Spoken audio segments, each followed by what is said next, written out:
आप लोग सब लोग जानते थे कि झारखंड प्रदेश में खास तौर पे हम लोगों का विशेष ध्यान है। और पिछले बार कार्यक्रम में हमने खुद ही कहा था, इसी जगह हुआ था, अंदर हुआ था, पूरा पैक हो चुका था। तो इस बार निर्णय लिया गया कि बाहर कराया जाए। और महीने में खुद को हमने कहा था कि आप लोगों के बीच आकर के झारखंड में 2 दिन जो है महीने में हम आप लोगों के साथ बिताएंगे। और सिर्फ रांची ही नहीं बल्कि झारखंड के अलग अलग जगह कार्यक्रम बना करके हम लोग कार्यक्रम करेंगे और पार्टी को सींचने का काम करेंगे। जो सामाजिक न्याय, धर्मनिरपेक्षता, भेदभाव समाज में ना रहे, इसके लिए हम लोग अपनी विचारधारा को भी जनता के बीच ले जाएंगे। आप लोग सब लोग जानते हैं कि बीच में ये कार्यक्रम शुरुआत हुई थी और ये उसके बाद जो है ये हुआ नहीं, क्योंकि बिहार में राजनीतिक परिस्थिति ऐसी बन रही थी कि मेरा वहां रहना जरूरी था। और साथ ही साथ आप लोग सब लोग जानते हैं कि कई बाई इलेक्शंस भी वहां थे। तो आप लोग तो जानते ही हैं कि बीजेपी जो है झारखंड में क्या खेल कर रहा था, महाराष्ट्र में क्या खेल कर रहा था। देश में जहां भी उनकी सत्ता नहीं होती है वहां केवल धन के बल पर विधायकों की खरीद फरोख्त या सरकारी एजेंसियों द्वारा छापे और रेड पड़वाने का काम करता है।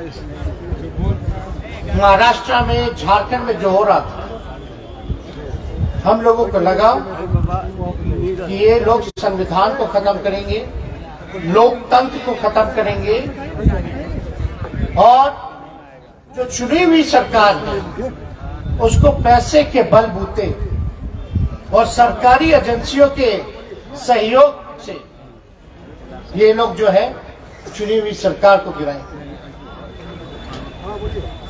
और हम लोगों ने बिहार की धरती में सभी समाजवादी एक हो गए। और जब समाजवादी लोग एक हो जाता है तो ये फिरका परस्त ताकत कहीं टिकने वाला नहीं है। ये आप सब लोगों को जानना चाहिए। ये लोग पूरे देश में खेला कर रहे थे, बिहार में हमने इनके साथ खेला कर। अब आप लोग देखिए, लेकिन इनके हिसाब से नहीं कि हम तो विपक्ष में थे भैया, हमारे पास इतना पैसा नहीं, हमारे साथ अंबानी अदानी जी नहीं खड़े हैं, हम लोग गरीबों की पार्टी है। और ना हमारे पास सरकारी तंत्र मंत्र है, सीबीआई ईडी। सबसे बड़ी पार्टी होने के बाद भी हम लोगों ने निर्णय लिया और फिर से महागठबंधन बना करके भाजपा को बिहार से खदेड़ने का काम किया। अब आप सब लोग झारखंड के निवासी हैं और झारखंड से मेरा पहले से भी लगाव रहा है। एक ही घर था, बिहार तो झारखंड कोई अंतर नहीं रहा। झारखंड से हम रणजी ट्रॉफी भी खेले, कई बार कई जगह जाने का मौका मिला, लेकिन पार्टी का कार्यक्रम बना करके अब हम लोगों को पार्टी को मजबूत करने की जरूरत है। और इसमें हम सब लोगों को योगदान देना पड़ेगा पार्टी को मजबूत करने के, विचारधारा को मजबूत करने की। कोई अगर समझता होगा कि राष्ट्रीय जनता दल कमजोर है झारखंड में, तो ऐसी बात नहीं, हमारा जनाधार है, कोई भूल ना करे। लेकिन कहीं ना कहीं पार्टी और संगठन उस हिसाब का हम लोगों का बन नहीं पाया। जो खामियाजा हम लोगों को भुगतना पड़ा।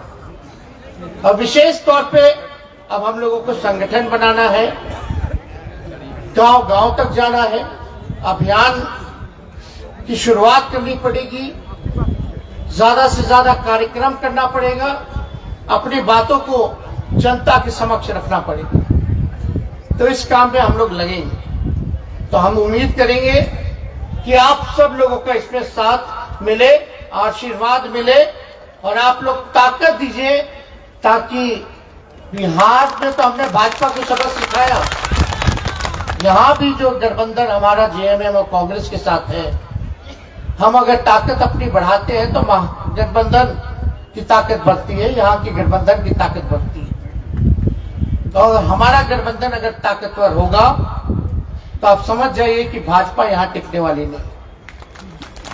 तो भाजपा किया क्या यहाँ? अभी बजट आया होगा, झारखंड को क्या मिला बताइए बजट में? केंद्र सरकार का जो बजट आया, इसमें झारखंड को क्या मिला? 17-18 साल सबसे ज्यादा अगर किसी ने राज किया तो यही भाजपा वालों ने किया ना। और केंद्र में भी उनकी सरकार, क्या मिला विशेष तौर पे? कुछ नहीं कर रहे हैं लोग। इस प्रदेश के साथ पक्षपात कर रहे हैं, पैसा देना बंद कर रहे हैं, क्योंकि इनकी यहां सरकार नहीं है। यही काम में लोग लगे हुए। तो हम आप लोगों के बीच आए हैं यही संदेश लेकर के कि हम सब लोगों को एक होना होगा, धर्म जाति के चक्कर में नहीं पड़ना है। बीजेपी का एक ही एजेंडा रहता है, अगर चुनाव हारते हैं ये लोग तो केवल और केवल मुसलमान, हिंदू, मंदिर, मस्जिद, पाकिस्तान, कश्मीर, यही काम में ये लोग लगते हैं और कोई काम नहीं है इनका। बताइए, इन लोगों ने कहा था कि नहीं कहा था 2022 आएगा तो हर घर को पक्का मकान बना के देगा, जिसको मकान नहीं उसको पक्का मकान बना करके देंगे। इन्होंने कहा था हर साल 2 करोड़ रोजगार देंगे। 2022 आ गया, क्या हुआ? किसान का आय दुगुना करेंगे, क्या हुआ किसानों का? तो ये लोग केवल भाषण और झूठ बोलने में माहिर लोग, केवल ठगने का काम करते हैं। आप लोगों से हम इतना जरूर कहेंगे कि ये लोगों को पच नहीं रहा कि यहाँ आदिवासी मुख्यमंत्री है। हम लोगों के यहाँ भी छापे मारे, यहाँ भी छापे मारे, कहाँ ये लोग इस प्रयास पे नहीं लाओ। और आप देखिए, जब ये सरकार पिछड़ों के लिए आरक्षण लाती है तो गवर्नर जो अभी तक पास ही नहीं कर रहा। क्यों नहीं कर रहा? ये दलित विरोधी सरकार भाजपा की, भाजपा वाले दलित विरोधी है, पिछड़ा विरोधी है। और हम कल मुख्यमंत्री जी से मिलके आए हैं, हमने कहा है कि भैया हम लोग सरकार में भी हैं और मुख्यमंत्री जी आपको निर्णय लेना है, आपको ये निर्णय लेना है कि कहीं हमारे कार्यकर्ताओं के साथ भेदभाव ना हो, उनका भी सम्मान जो है आप रखने का काम करें। और यही नहीं, हम तो उनको राय भी दे के आए कि पिछड़ों का आरक्षण आपने दिया, बहुत बढ़िया काम किया, लेकिन बिहार में हम लोग जो है कास्ट बेस्ड सर्वे करा रहे, जातीय गणना। और हमने उनको सुझाव दिया है कि झारखंड की धरती पे भी आप जो है कास्ट बेस्ड सर्वे यानी जातीय गणना जो है आप कराने का काम करें। जातियों की गणना मतलब सब लोगों का गिनती होता है, जानवरों का होता है, पेड़ पौधों का होता है, लेकिन आपके राज्य में कौन लोग किस स्थिति में रह रहे हैं, कौन लोग दिहाड़ी मजदूर है, कौन लोग जो है भूमिहीन है, कौन लोग जो है एक कमरे में बसर करता है, कौन लोग जो है कचरा साफ करते हैं, नाला साफ करते हैं, कौन लोग ठेला चलाता है, रिक्शा चलाता है। तो जब तक आपके पास साइंटिफिक आंकड़े नहीं होंगे तब तक आप बजट में जो है कल्याणकारी योजनाएं ढंग से आप लागू नहीं कर सकते। तो हम लोगों ने ये राय दिया है मुख्यमंत्री जी को और मुख्यमंत्री भी पॉजिटिव थे इस चीज को लेकर के कि हाँ इस काम को जो है करवाने का काम करें। और जयप्रकाश जी ने बताया आपको कि आदरणीय लालू जी स्वस्थ होकर के वो दिल्ली आए हैं, देश आए हैं और मेरी बहन ने किडनी दिया था। एक बड़ा ट्रांसप्लांट जो है उनका हुआ है, सक्सेसफुल हुआ है। और ये केवल आप लोगों की दुआएं और आप लोगों का प्रार्थना जो है वो काम आया।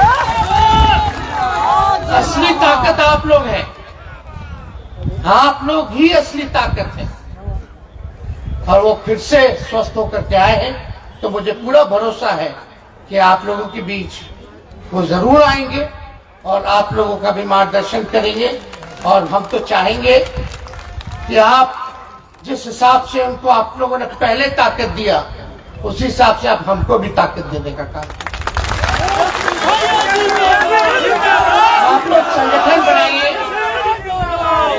अभी हमारे आदिवासी भाई भाषण दे रहे थे, बड़ा अच्छा लगा सुन करके।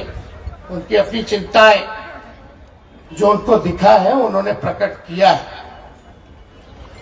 लेकिन हमारा जब तक संगठन मजबूत नहीं होगा, जब तक अपने आप को मजबूत नहीं करेंगे, तब हम कैसे टिकट मांगेंगे। और एक बात समझ जाइए, आप लोग संगठन मजबूत कीजिए, आप लोग पार्टी के लिए काम कीजिए, टिकट दिलाना मेरा काम है। तो टिकट की बात अलग है, लेकिन हम सब लोगों को देश के संविधान को, लोकतंत्र को, गंगा जमुनी तहजीब को, भाईचारे को बचाने की जरूरत जो है वो करनी चाहिए। तो ज्यादा कुछ आज ना कहते हुए आप लोगों का आशीर्वाद लेने, आप लोगों का समर्थन लेने आए। और जिन लोगों ने इस कार्यक्रम को सफल बनाने का काम किया है, आयोजकों को, उनको धन्यवाद देते हैं। और आप सभी कार्यकर्ताओं को सलूट और सलाम देने का काम करते हैं। तो आप लोगों का आशीर्वाद रहेगा कि नहीं रहेगा? दोनों हाथ उठा करके बताइए। तो लड़ाई लड़नी है ना, ये देश की लड़ाई है, इसमें पीछे नहीं हटना है। तो आप सब लोगों को तहे दिल से धन्यवाद देते हैं। यहाँ मीडिया के लोग भी हैं। अब हम लोग अपना पार्टी का कार्यक्रम करेंगे, ताकत बढ़ाएंगे, तो आप लोगों को लगेगा कि हम लोग जो है महागठबंधन या गठबंधन जो है अलग से आप लोग न्यूज चलाओगे। तो हमारा ऐसा कोई भावना नहीं है। सब पार्टी का कर्तव्य होता है कि वो अपने पार्टी को मजबूत करे। और इसी सिलसिले में हम झारखंड आए हैं और हम तो चाहेंगे कि यहाँ जो मुख्यमंत्री उनको मजबूत करें। तो आप सब लोगों को तहे दिल से धन्यवाद, प्रणाम, सलाम और यही अपनी बातों को विराम देते हैं। जय हिंद।